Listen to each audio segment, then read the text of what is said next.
Om Swastiastu, Bapak Komang, Swasti Prapta, salam sejahtera buat kita semua.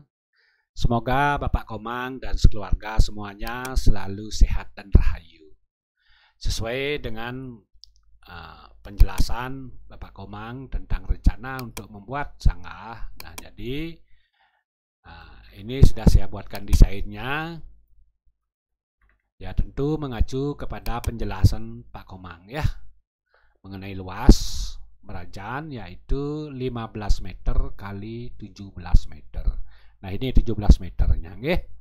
Nah, kemudian 15-nya adalah lebar. Nah, seperti itu. Nah, sesuai dengan tanda kompas yang saya tunjukkan, U ini artinya utara, ya, tanda panah ini artinya menunjukkan ya. Kalau secara keseluruhan saya klik, ini adalah utara, ini selatan, ini adalah barat, dan ini adalah timur. Jadi Merajan ini menghadap ke selatan, seperti itu ya.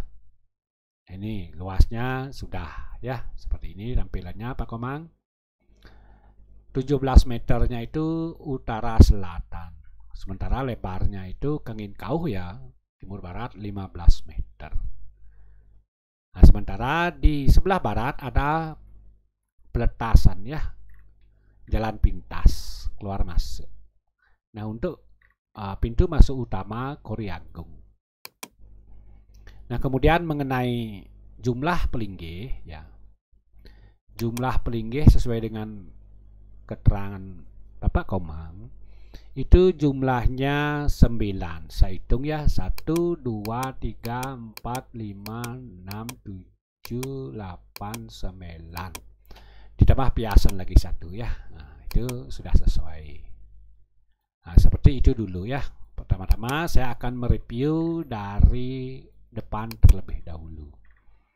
Nah, di depan ini, di pintu masuk di pemedal ini menggunakan Kori Agung namanya Pak Komang. Nah, Kori Agung ya. Jadi Kori Agung itu definisinya ya tempat masuk yang agung ya. Jadi berbeda dengan pintu masuk di rumah itu angkul-angkul namanya. Perbedaannya apa? Pertama, perbedaannya itu di tumpang. Ya, yang mengatakan agung itu adalah tumpang ya. Nah, kemudian ini ditumpang. Kalau di pintu masuk rumah pribadi itu angkul-angkul itu tidak ditumpang. Cukup satu ini aja, satu tumpang aja, ini 2 tumpang. Oke. Nah, itu perbedaannya Kori Agung sama angkul-angkul. Nah, kemudian di sini ada bomo, Pak Komang. Di Kori Agung ini ada bomo ya. Saya akan jelaskan filosofis bomo. Jadi bomo ini kalau dari tampilan tampaknya itu seram ya, identik dengan serem. Nah, artinya menakutkan ya. Ini di atas gelung Kori posisinya. Seperti itu, aeng istilahnya Pak Komang ya. Nah, simbolnya bomo ini adalah sebagai penolak aura vibrasi negatif. Nah, seperti itu. Menolak aura vibrasi negatif. Nah, jadi ketika kita mau ngeranjing ke sanggah, pastikan hal-hal yang sifatnya seram, perasaan yang sifatnya tidak mengenakan, seperti itu, kebencian, apapun yang bernuansa seram itu atau menakutkan itu, apakah itu kebencian, apakah itu perasaan tidak baik dan sebagainya, itu akan dilukat di sini. Siapa yang lukat? Ini bomo ini, karena bomo ini sudah melalui proses pembelas pas ya ketika kita masuk di sini. Nah, itu artinya secara otomatis ngelukat istilahnya.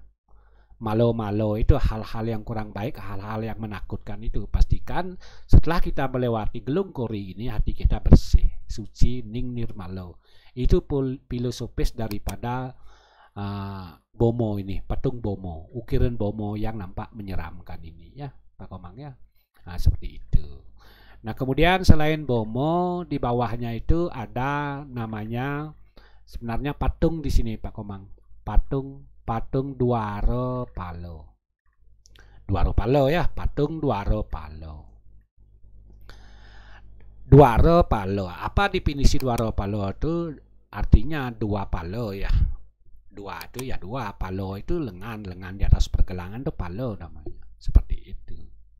Jadi fungsinya itu dua ropalo itu dua lengan itu menjaga kesucian puro ini, seperti itu. Siapa yang menjaga dua palo itu siapa? Dua paro itu siapa?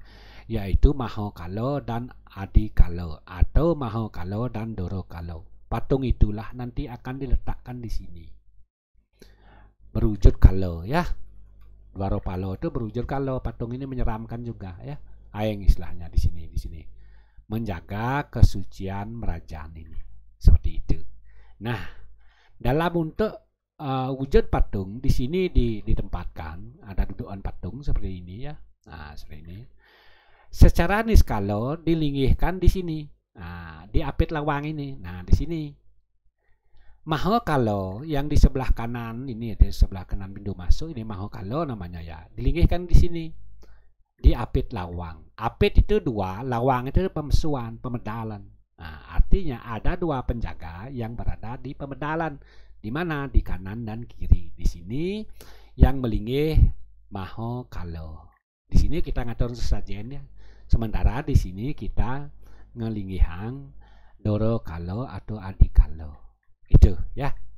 Di sini wujud patungnya. Nah, seperti itu ya.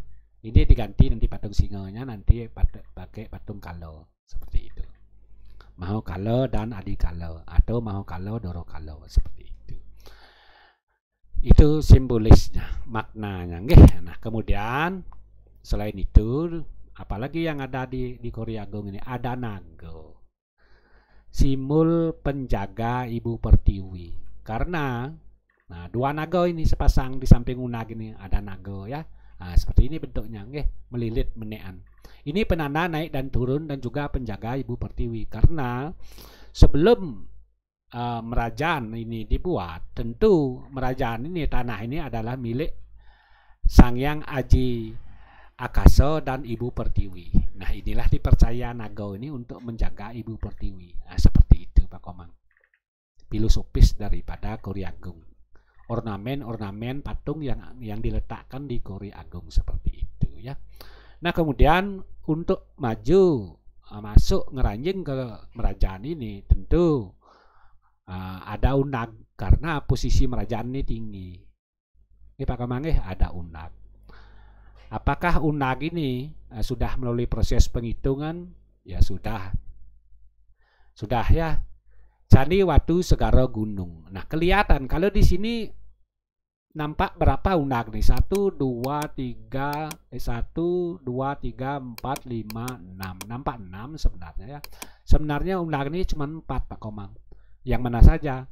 1, 2, 3, 4. Nah, kalau yang paling bawah ini namanya Tepas Hujan Pak Komang. Kalau yang paling atas ini namanya Bataran. Bataran Korea Agung. Jadi unag ini 4. Candi Watu Segara Gunung. Gunung itu lambang kemakmuran. Nah, seperti itu. Nah, jadi konsep merajaan yang saya buat ini tentu sudah melalui referensi. Apa referensinya? Rujukannya apa? Tentu dalam hal ini adalah lontar. Lontar apa? Ya, lontar.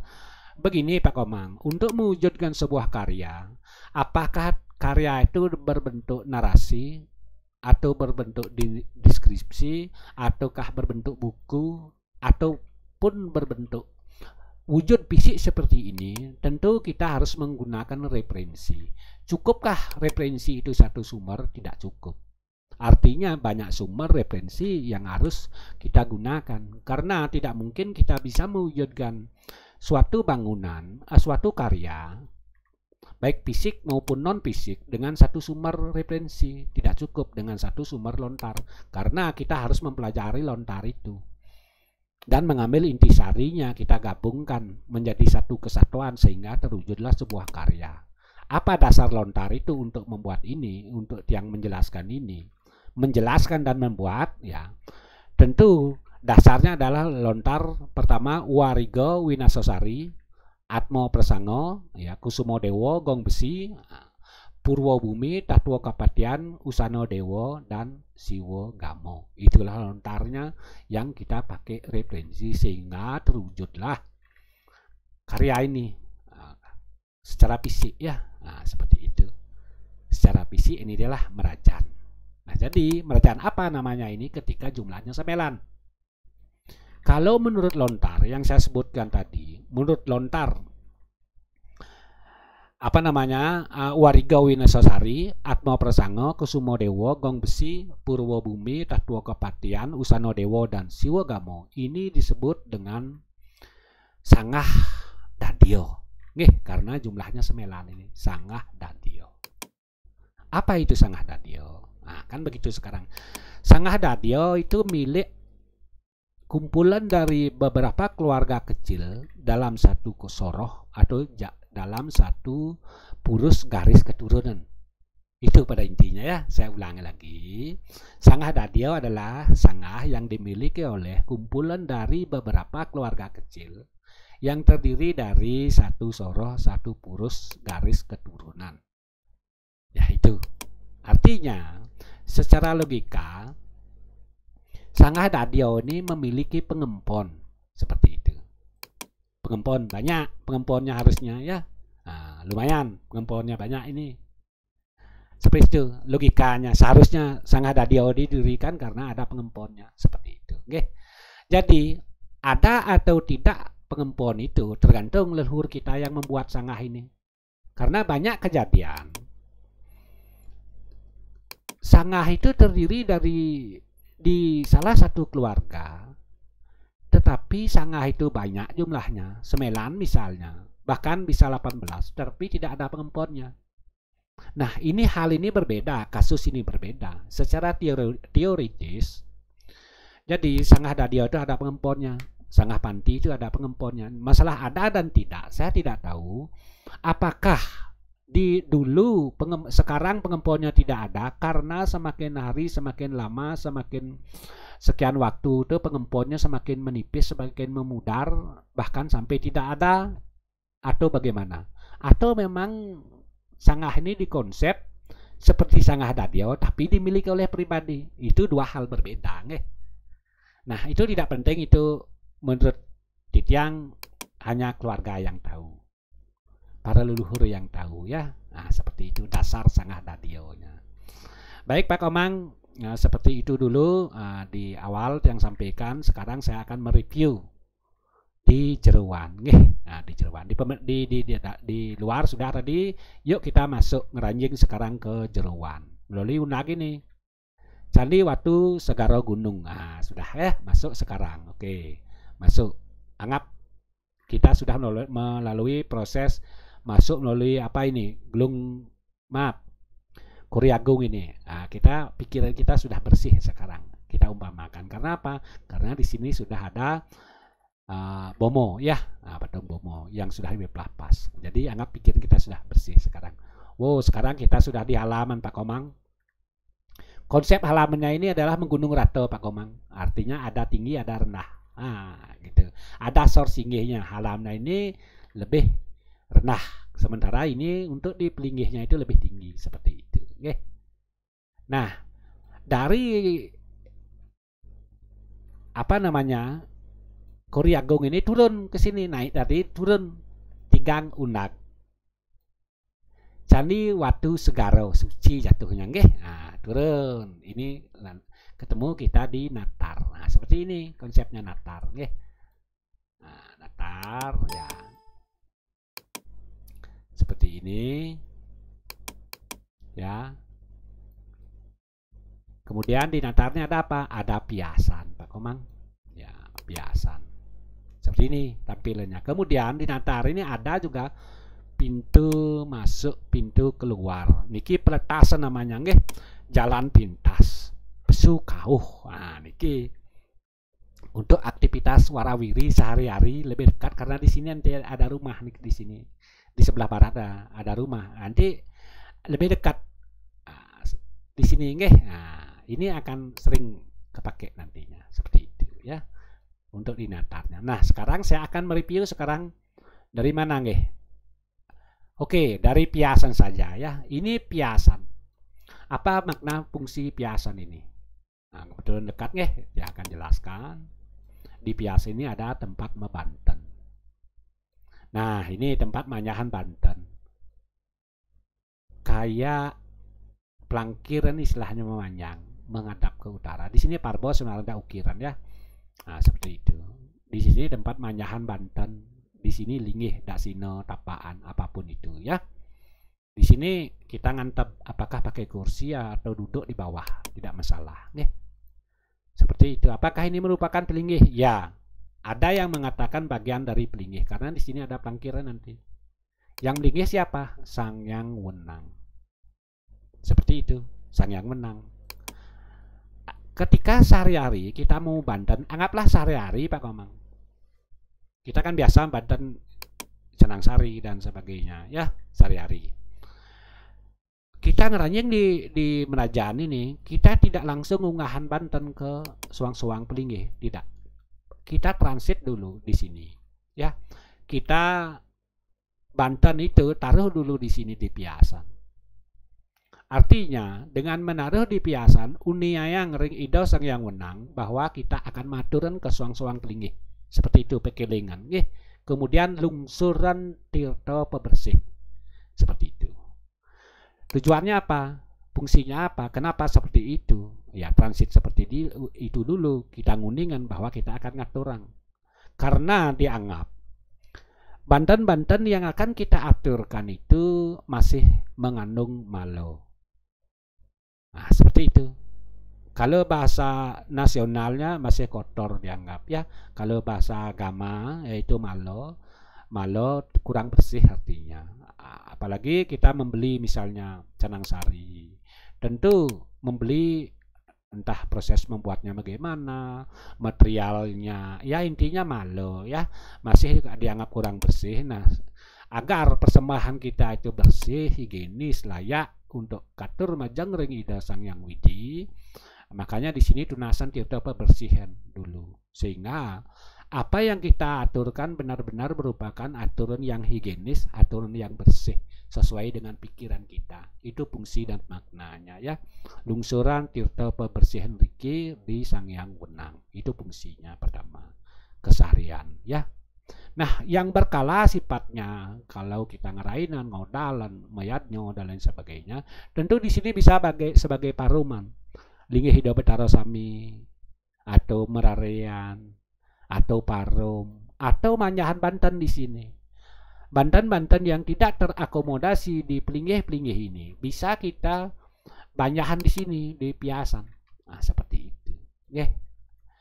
Itu banyak sekali fungsinya pias nih. Nah, kemudian ketika kita misalnya suatu ketika mempersembahkan yadnya yang lebih besar dengan ngelungsur pemargi majeng ring ido Ratu Prano, misalnya majeng ring ido Pandita Empu atau ido Resi atau ido Bujango, Begawan, Parawiku, Ulako dan lain sebagainya dan setaranya niko.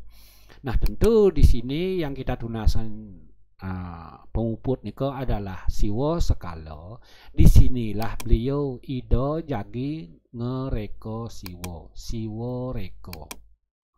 Nah di sini di piasan ini ya Siwo Rekonya di sini melinggih nanti. Karena ido Ratu Prando Nalinsir niko adalah Siwo Sekalo. Siwo Rekonya di sini nanti melinggih di piasan ya. Nah seperti itu. Muput pun dari sini nanti ido. Nah kalaupun tidak memungkinkan tentu membuat bali pewedan misalnya tentu.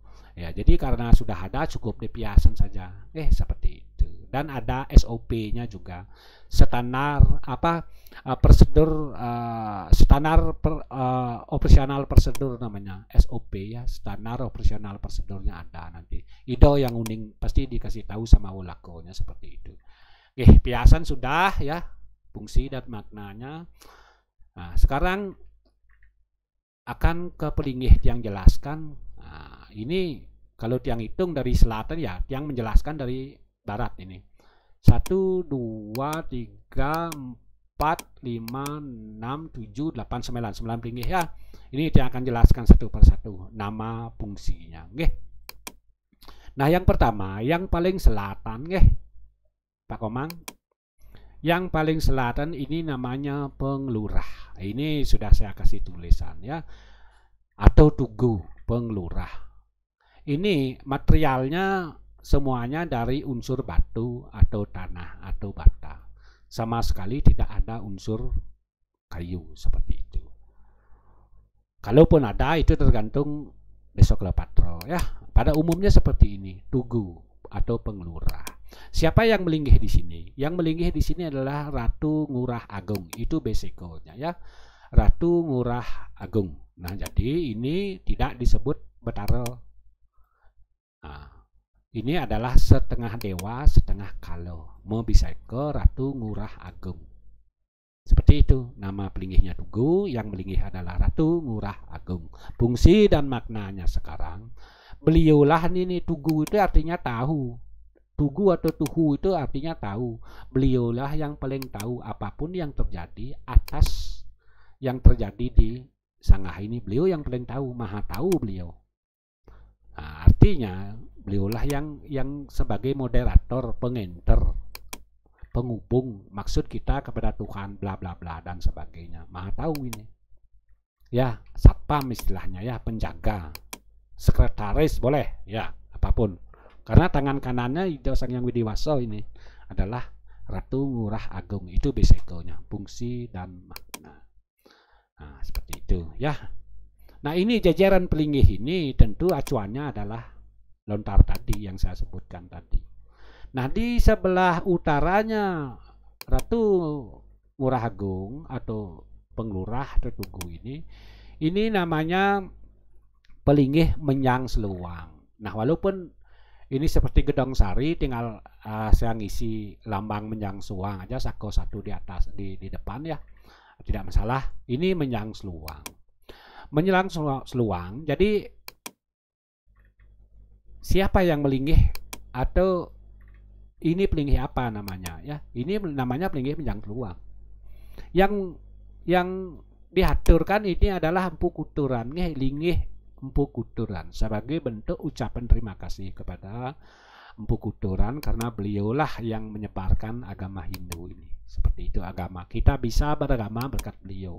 Kita bisa membangun fisik berkat beliau. Kita ngerti tentang agama berkat Empu Kuturan. Karena jasa-jasa beliau begitu tinggi terhadap umat Hindu, ya, maka dibuatkanlah sebagai bentuk penghormatan, dibuatlah bentuk pelinggih dalam bentuk pelinggih sungsung mungkin, nah seperti itu. Empu Kuturan, ya. Nah, niki pelinggih Empu Kuturan ya. Namanya pelinggih Menyang Seluang seperti itu. Nah, kemudian di utaranya Menyang Seluang masih di daerah menghadap ke barat ya. Nah, ini namanya pelinggih Limas Catu ya. Limas Sari dan Limas Catu. Nah, kedua-duanya yang jelaskan Limas Sari atau Limas Catu, atau bisa disebut dengan sebutan lain Catu Meres dan Catu Mujung. Catu Meres, Catu Mujung. Limas Sari, Limas Catu. Nah, seperti itu. Ini apa kedua-duanya simbolnya niki? Niki adalah simbol Ruwo Binedo ya, Ruwo Binedo, Arda Nareswari Purusa dan Arda Nareswari Pradana. Niki yang Pradana, ini yang Purusa. Yang melinggih Arda Nareswari nggih. Nah, seperti itu. Simbol Ruwo Binedo, Purusa dan Pradana. Nah, seperti itu.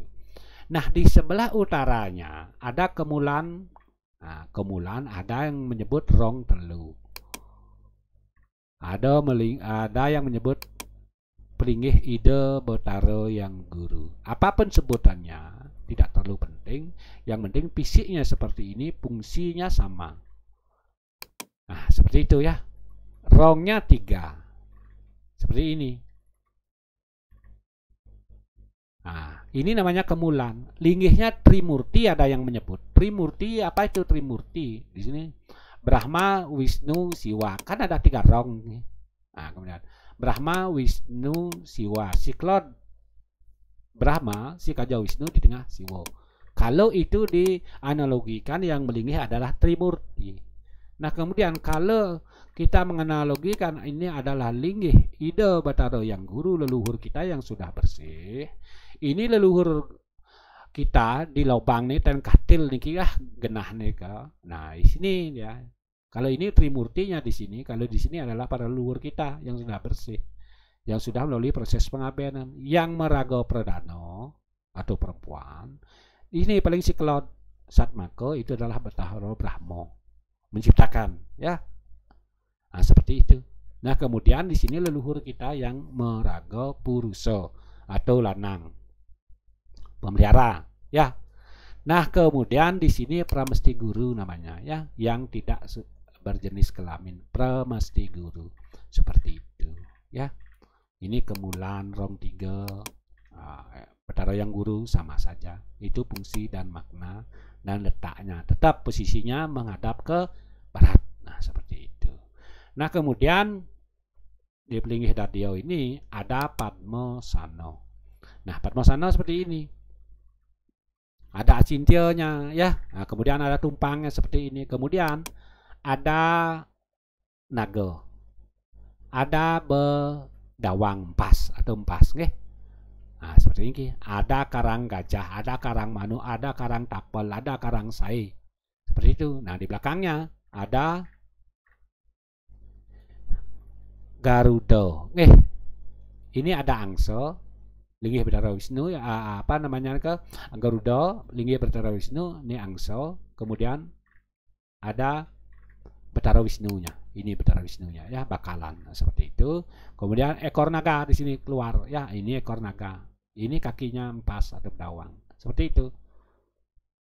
Ada Sintio di atas ya, seperti itu. Nah, itu namanya Padmosano.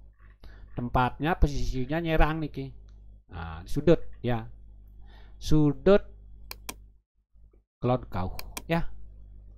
Nah, karena proporsi bangunan itu akan kelihatan cantik, akan kelihatan bagus ketika kita posisi tepat memposisikan. Seandainya kita hadapan kauh nih, tentu membelakangi, mengenyampingkan namanya ya, nabrak di sini. Kalau majang Klod misalnya nabrak ke di sini ya. Jadi pisnya, wajahnya itu biar melingkar, inilah yang paling tepat ya. Artinya apa? Yang belum pernah melihat atau membaca sastra, yang mengharuskan Padmosano itu majang Klod, atau yang mengharuskan Padmosano itu majang Kauh. Itu masalah tempat, masalah posisi silakan, asalkan Padmosano itu majang ke teben, posisinya di hulu. Nah itu pada prinsip ya. Ini nyerang namanya. Nah ini hulu ini adalah hulu utama nih, Kajo dan Kangin, majang Klod Kauh, itu yang hulu utama ya. Nah seperti itu. Makanya banyak yang memposisikan Padmo seperti ini, nyerang 45 derajat seperti itu ya, tidak ada yang salah. Nah kemudian di sebelah utara menghadap ke selatan ada Pelinggih. Nah ini saya jelaskan. Kalau misalnya di Sanggah Dadio itu sebenarnya rujukannya, nah karena ini memang Bapak Komang mengatakan bahwa itu adalah Meru, saya kasih Meru ya. Nah, filosofis Meru itu apa? Meru ya, Meru itu kalau kita memaknai dari simul alam itu adalah berasal dari Gunung Mahameru. Nah, seperti itu. Nah, jadi Gunung Mahameru itu adalah linggih ide para dewa, khususnya Batara Siwa. Seperti itu ya, karena ini adalah Meru tumpang 3. Nah kalau kita mengacu kepada Daso Aksara, Sang Bang Tang Ang Ing Nang Mang Sing Wang Yang, artinya Ing dan Yang itu di tengah ya, di Siwa dia. Ing Ongkaro Yang itu simul Utpeti Setiti Prelino. Di kehidupan kita tri apa itu? Trikono nggih. Nah, Utpeti Setiti Prelino itulah makna simbolis dari Meru tumpang telu. Nah, seperti itu. Brahma, Wisnu, Siwa. bisa kita asumsikan ketika kita mengacu kepada tumpang telu yang melingih Brahma, Wisnu, Siwa. Acuannya adalah Trimurti. Kalau di Trikono adalah lahir, hidup, mati. Seperti itu asumsinya. Karena setiap meru itu, setiap tumpang itu memiliki simbol tersendiri, makna tersendiri. Kalau saya contohkan, kalau meru tumpang satu ya, itu simbolnya adalah Gedong Sari. Nah, seperti ini Gedong Sari ya. Yang meru tumpang dua simbol Ruwo Binedo atau Puruso Pradano. Kalau mengacu kepada tumpang tiga, yaitu adalah simbolnya Trimurti. Kalau tumpang lima, Dewato Nawo Sango. Apa itu? Iswara, Brahma, Mahadewa, Wisnu, dan Siwa. Seperti itu. Nah, kalau mengacu kepada 7 tumpang, yaitu Sabto Nawo Sango. Sabto Nawo Sango ya, siapa saja itu? Iswara, Maheswara, Brahma, Rudra, Mahadewa, Sangkara, terus apa lagi? Ya, selanjutnya Wisnu, kan seperti itu ya. Nah, jadi kalau yang 9 Nawo Sango, semua rujuknya seperti itu. Kalau tumpang 7 itu adalah simbol dari Sabto Sabto Nawo Sango, seperti itu ya. Semua ada rujukannya. Next akan yang bahas mengenai tumpang-tumpang. Jadi yang penting tumpang 3 ini yang beli adalah Brahma, Wisnu, Siwa, Trimurti, seperti itu. Oke. Nah, kemudian di baratnya di baratnya Meru tumpang 3 itu namanya Taksu ya. Taksu. Jadi yang melingih di Taksu ini adalah Dewi Saraswati ya, lambang ilmu pengetahuan. Disinilah kita nunas penugrahan ya, keluarga Sinarasami, keluarga semua nunas penugrahan di sini agar kita bisa metaksu sesuai dengan bidang kerja kita masing-masing, agar kita bisa fokus. Ketika kita bisa fokus berkonsentrasi dalam satu bidang tertentu, maka kita akan metaksu ya. Di sini ngelungsur penugrahan agar kita metaksu, seperti itu. Nah, kemudian di baratnya taksu ada pelinggih namanya Raja Dewato. Artinya Raja Dewato ini adalah leluhur kita yang berada di bawah kawitan. Ini pemujaan leluhur pada dasarnya. Nah, seperti itu bisa Titiang jelaskan makna, fungsi, letak pelinggih di sanggah Dadio ini Pak Komang. Nah, seperti itu, pisnya seperti ini Pak Komang. Kirang langkung yang menjelaskan ya. Tiang mohon maaf karena dasar yang menjelaskan ini tentu berdasar atas apa? Atas lontar tadi, seperti itu. Walaupun saya tidak melihat ke lokasi yang sudah ada tentang desain motif masing-masing pelinggih, saya bayangkan ketika jumlahnya 9, inilah rujukannya ya. Kalau jumlahnya 9, rujukannya adalah ini, adalah namanya singgih sanggah pemerajaan ya, sanggah pemerajaan Dadio. Jadi ini adalah milik dari beberapa keluarga dalam satu soroh garis keturunan. Bisa 10 keluarga kecil, bisa 15, 5, berapapun ya, kumpulan dari purus. Nah, seperti itu, soroh atau garis keturunan.